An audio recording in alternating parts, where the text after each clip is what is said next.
All right, welcome to the next daily drawing. Today we're going to be learning how to draw a deer. So we picked a pretty fun pose for today, so it's kind of in a running pose, which will make it really fun to draw the legs and stuff. All right, so to get started, we're going to first draw the body, as usual. So it's going to be pretty much a rectangle. It's a little bit more rounded on the end. So what I would do first is I'm going to start with a diagonal line, like this, because the body's kind of in motion in that direction. That helps set the action line. And then I'm just going to draw a really big, kind of like a Twinkie or stretched out smile going across. And then of course I want to make that a little bit more curved at this bottom point. I don't want it to be too pointy. And then I would suggest making that kind of curved up here, even though we're probably going to erase it for the neck anyway. All right, so once I've gotten my body shape, and it doesn't have to look exactly like this, you just want to go for something similar. What I'm going to do next, I'm actually going to go ahead and draw the head. So if I look at, if this is the edge of my body right here, the head is going to be quite a good distance above the body. And also the head is kind of like an ice cream cone shape of sorts, that it's pointy-ish down here and it's really big and round up here. So what I'm going to do is I'm going to go up above the body, and then I'm going to start off with drawing a circle, because it's a little easier to draw a circle than it is to draw an ice cream cone.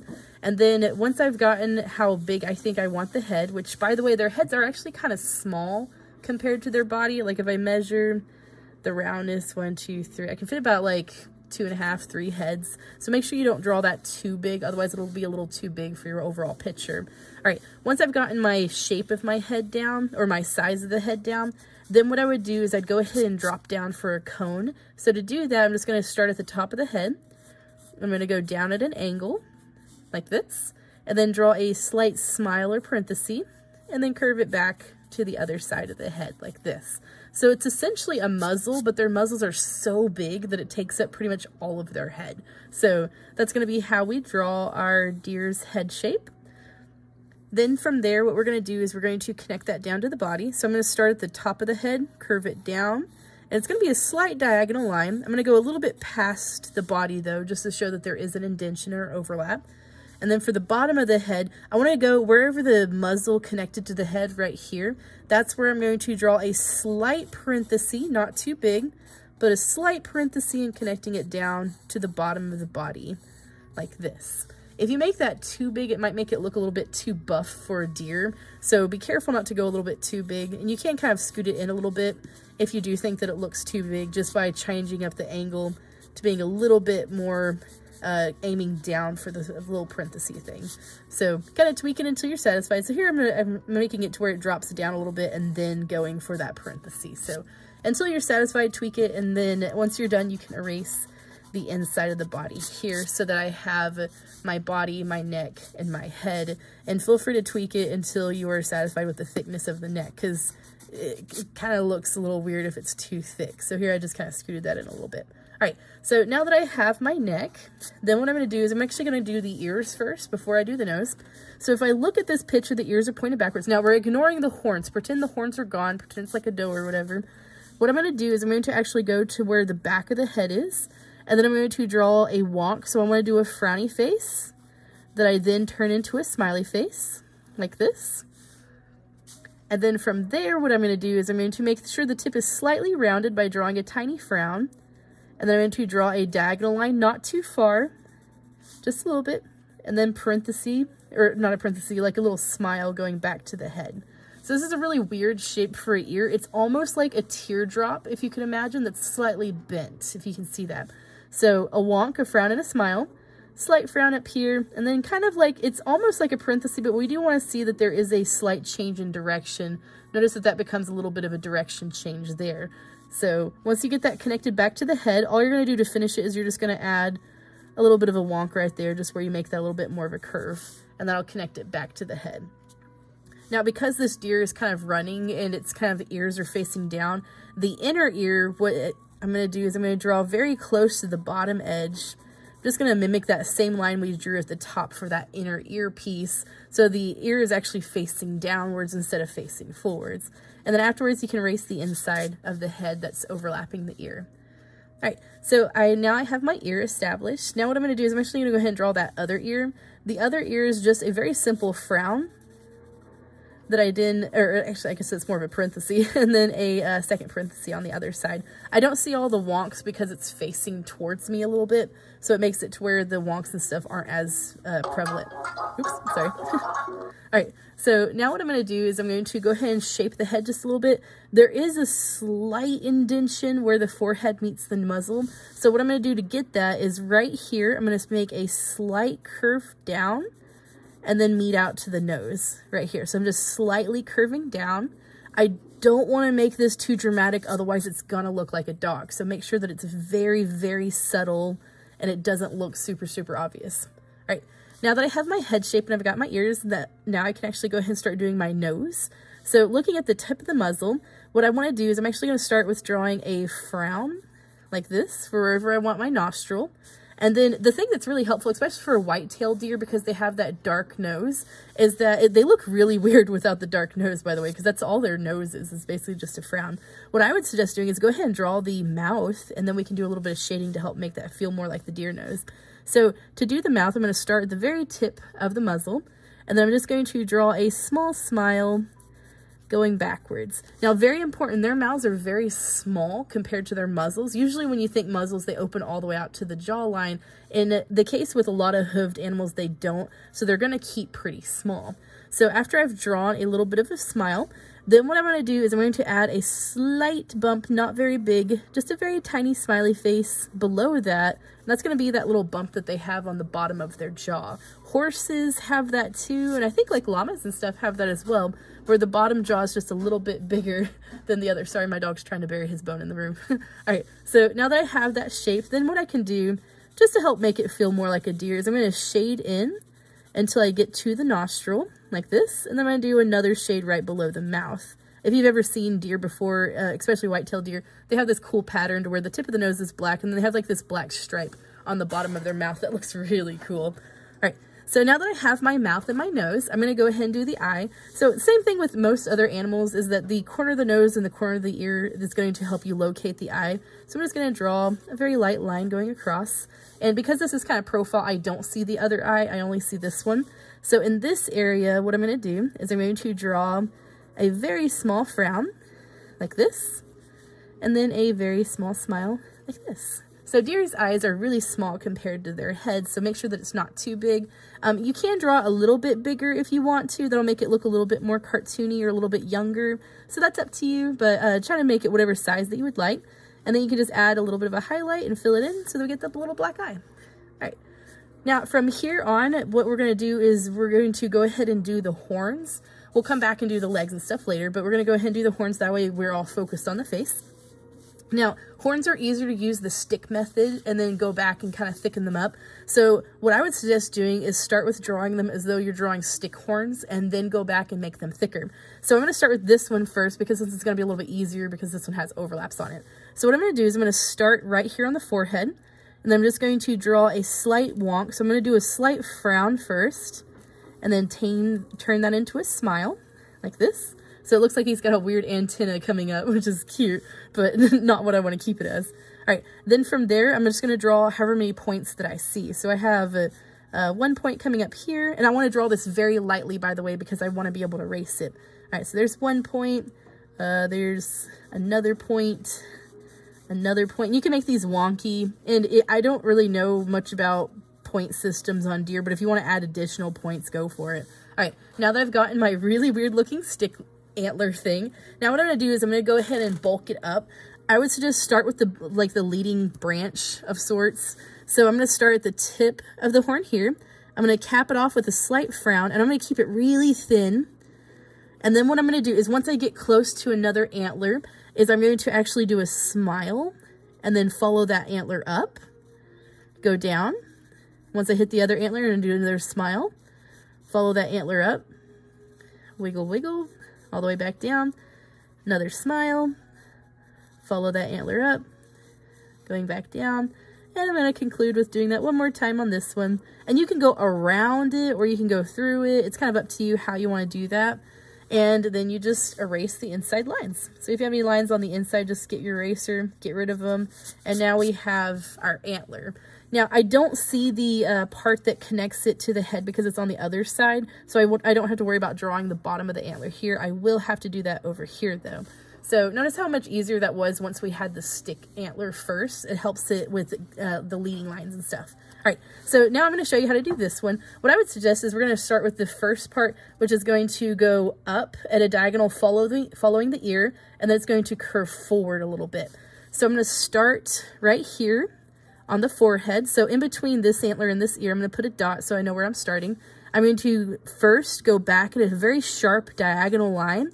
And then once I get close to the tip of the ear, I'm going to change direction, overlap this ear, and then get close to touching this horn without fully touching it. So diagonal line, overlap, until you get to right about here, okay? So it's kind of like I'm taking a giant greater than less than sign that has a really dramatic curve in this area. All right, from there, what I'm gonna do is I'm actually gonna go back onto this horn thing, and I'm going to stretch it out in a parenthesis for the first antler point. And then I'm gonna do the same thing again from that same point, stretch it out in another parenthesis. This one I'm gonna curve up a little bit more. And then I'm going to move up this time. It looks like it's somewhere close to where the ear is actually. I'm gonna do a very tiny parenthesis, but this time I'm facing that parenthesis inwards instead of outwards. So parenthesis going this direction, and flip it for this tinier one, okay? All right, so now what I'm gonna do is I'm actually just gonna go back and do the same technique I did before and just bulking it up. So I'm gonna start at the tip, which you don't have to start at the tip, you can start at the bottom if you want to. Keeping it very thin and close. Once I get close to another one, I'm just gonna go up and down. Do a slight smile, curve it up, like this, slight smile, curve it up. And now on this part right here, though, I do want to bulk it up downwards. I don't want to bulk it up upwards. So really pay attention once you get to the bottom antler thing and make sure that you're tracing in the direction you need to go. So this one right here, the antler is actually overlapping the ear area. So I'm actually just going to draw a line down until I touch the ear, and then I don't have to worry about drawing the rest of this antler area because the ear is in front of the antler right here, overlapping it so that I don't see it. Actually, looks like maybe it could either way. So you can either draw the antler in front of the ear, or you can draw the ear in front of the antler. I'm not really sure. It's kind of hard to tell in the picture because it's a little blurry. All right, so now I'm going to take my eraser. I'm just going to erase the inside. You might have to erase a little bit of that ear that overlapped a bit until you kind of clean it up a little bit so that now we have just the kind of outer skeleton of that branch antler looking. I don't know why I keep calling it a branch. The antler, it looks like a tree branch. All right. So there we go. All right, so you can add just as a little detail. You can add like a little bit of a curve for this upper antler. I said antler that time, good. That way you know that this antler is curving forward. And then down here they have nodes or something. The bottom of the antler has like a bunch of little bumps with like lines coming up from them that if you want to draw that you can, or you can leave it open if you're going for more cartoony aesthetic. All right, so now that we have our deer's head, we can move on to the body. All right, so their legs are pretty simple, so there's not a whole lot to draw to them. What we're going to do first is we're going to draw where our shoulders are. So this whole area is the shoulder right here. So what I'm going to do is in this area where we can actually kind of see where it still remains the neck met with the body, is I'm going to draw big ovally shape for the shoulder. And then for the back of the leg, I'm going to go ahead and draw a really big ovally shape for the back of the leg as well, just to go ahead and get both of those established. All right. So now from here, the pose that the deer's in is running. So it looks really complicated, but if you kind of pretend that the legs are gone and only focus on one at a time, it's really not that hard. So just trust me, okay? All right, so the first thing I'm going to do is I'm going to start this leg. I'm going to start a little bit on the inside of the shoulder. I'm going to draw a slight frown like this to draw the muscle grouping. And then what I'm going to do is I'm going to carry that frown down just a little bit. Not too long. Their legs are pretty darn long. Their legs are the same length as their body. So if I go down, that's about how far down I want to make my leg go eventually. But because it's bent, it's not going to be that exact length. All right. So you're going to go down however far you want to go down for the knee area. And then what you're going to do is you're going to switch directions, slightly curve it, and then go down in the opposite direction like this. All right. So that'll get our first kind of running leg. Now I'm going to measure that, make sure it's not too long. It's getting a little on the long side, but that's okay. We'll go for it. All right. Then what I'm going to do, I'm actually going to start at the top. I don't want to start down here. I'm going to start up here. And what I'm going to do is I'm going to do another kind of slight indentation. So I'm going to do a parenthesis going inwards. And then I'm going to slowly, carefully try to make it get thinner as I get closer to this ankle area. or wrist area. I don't know, whatever that part is. Yeah, elbow. There we go. All right. And then what I'm going to do is I'm going to actually add a parenthesis here because they have knobby knees. After I add a parenthesis, then I'm just going to follow it very thin like down to the foot area. And if that looks too bulky to you, feel free to make it thinner until you're satisfied. So if you're looking at a reference picture, use your reference picture as a reference and determine how thick or thin that you want your leg. So if you make it too thick, it might look a little too muscly, which, I mean, maybe you want a muscular deer and that's totally fine. All right, so now that I have that shape for my leg, for the bottom of the foot, they have 2 toes on the front. So what I'm going to do is I'm going to draw a kind of like a triangle-ish shape 2 times, like this. And then they have like a little bump on the back of their foot. So all I'm doing is I'm drawing like the letter J or like a little frowny face on the top of it. And then you can just draw a little parenthesis to cap off the toes. So there's the foot. All right, so if I'm looking at here, I've got the foot, I've got the knobby knee, and it goes up to here for the shoulder. So now I can erase the inside of the shoulder lines. I do want to keep the back line for the shoulder, and I want to keep this front line for the shoulder. But you can get rid of all the rest of the lines because they're not necessary for it. All right, so I'm going to keep this part right here because this is the belly starting. This is the belly going off. Now, what we're doing, because of this pose, the way that this leg is being forced is that the leg is going in front. So what I'm going to do is I'm going to draw a parenthesis going down, kind of in a diagonal across from the knobby knees. So if I go to a diagonal across from the knobby knees, that's where I need to start my ankle. So it's just going to be a dramatic parenthesis until you get to that ankle area, which once again is a diagonal across from knobby knee. And then what I'm going to do is I'm actually going to make a curve and then slowly diagonalize. You're kind of aiming towards this foot.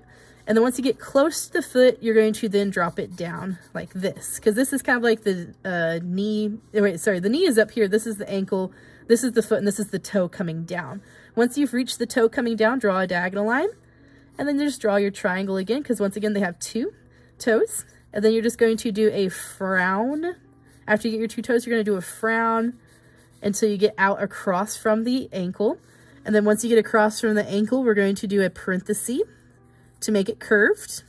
And then afterwards, we're going to add a wonk. So if this is the back of the leg, we want to connect it to this part with kind of a curve. So I'm going to curve down from the back of the leg and then connect it to the ankle with kind of a curved line so that we have this as a wonky area.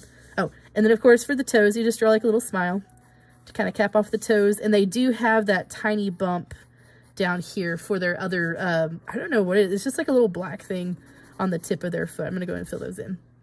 All right, something that I do see a lot is if you add kind of like a little parenthesis on the inside, that can help emphasize the fact that there is kind of like that kind of sinew or bony looking thing to the ankle. All right, erase the inside. You can erase part of the top, but leave some at the top here.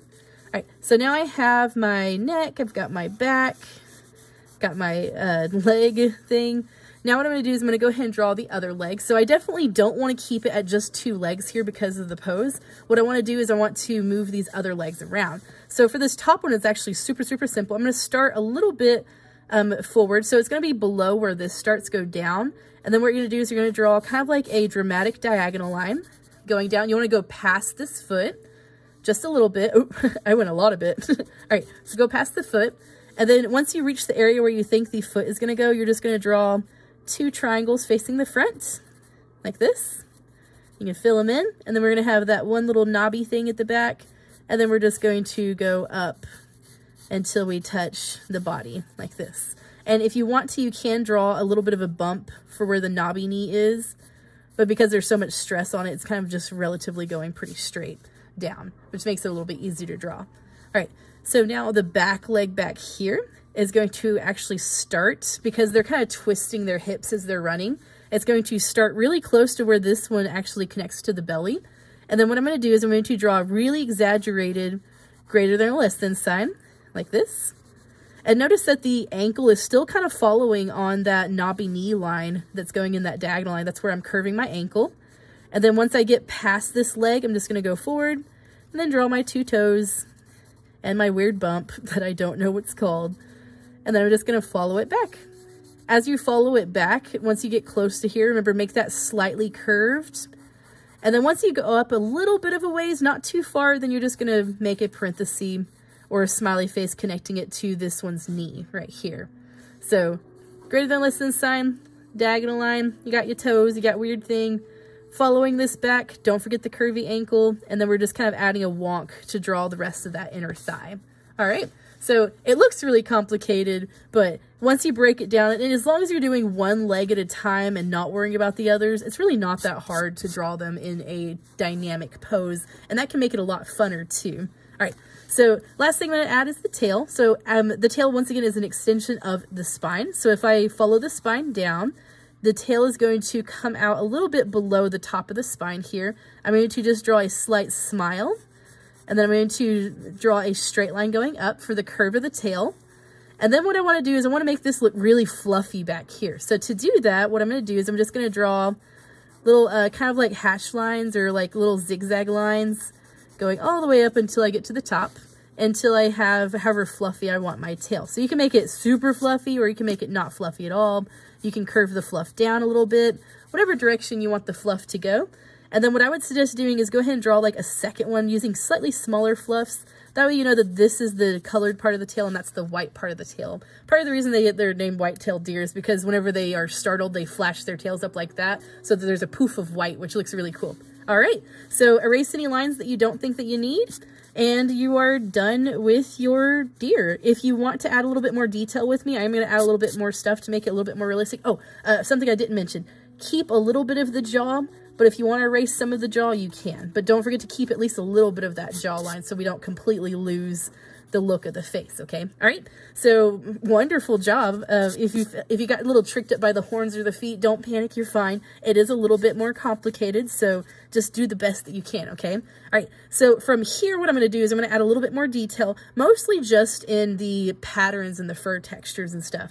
So what I would do for the designs on the furs, I would very lightly just kind of outline where I would want to go for those fur pattern designs. A lot of deer have very similar patterns, but feel free to add your own. So what I notice is that they have kind of like a white outline around their eye that I can kind of see over here as well. They have a kind of a darker edge around their ears, and then that they have kind of white around their nose, and then it goes down to their kind of torso area. This part stays white, and they have kind of like white on their inner thighs that you might be able to see from this point of view. A little bit of white down here, and of course a little bit of white on the inner belly, so that whenever I go to shade it, what I would suggest doing is very, very lightly, now if you're choosing to color it, feel free to just color it whatever colors that you want to, but if you're shading it, I would just make the brown areas just a little bit darker than the whites. That way you can tell that that was indeed a different color and not the same, just to make it more interesting. All right, so then after you finish shading in your color areas, then you can go back if you want to and add a little bit of actual shading, which makes it just kind of pop a little bit more, and it makes it to where you have the things that you want to stick out more be able to stick out. So just adding a little bit of shading. And as always, usually I just shade the back legs a little bit darker than the front legs, just to help with that kind of perspective and that illusion of overlap, so that it makes it feel as though they're on a different kind of level of ground than this one is. All right, so there's not really a whole lot of shading I want to add to this one. Now for fur texture, I wouldn't add too much, just maybe like a few like little hatch lines here and there. Just, and by a hatch line is just like really, really tiny. I'm not going to add a lot of that Z line, because if I add a lot of that Z line, it's going to make it look like it has a lot of long fur. And that's something very distinctive about deer, is that they have extremely short fur. The one big detail I would suggest adding, they have like a little tuft of fur right here on their front torso that I think is pretty distinct. Some animals, like actually a lot of animals have that. If you have like a dog that has short fur or something, you might see like this little tuft. Or if you have a cat with short fur, you might see a little tuft right here where their neck fur meets with their belly fur, and it creates a weird little tufty thing. All right, so I'm going to call it quits at that. I'm satisfied with how it turned out, and I hope you had fun. All right, have a good day. Bye.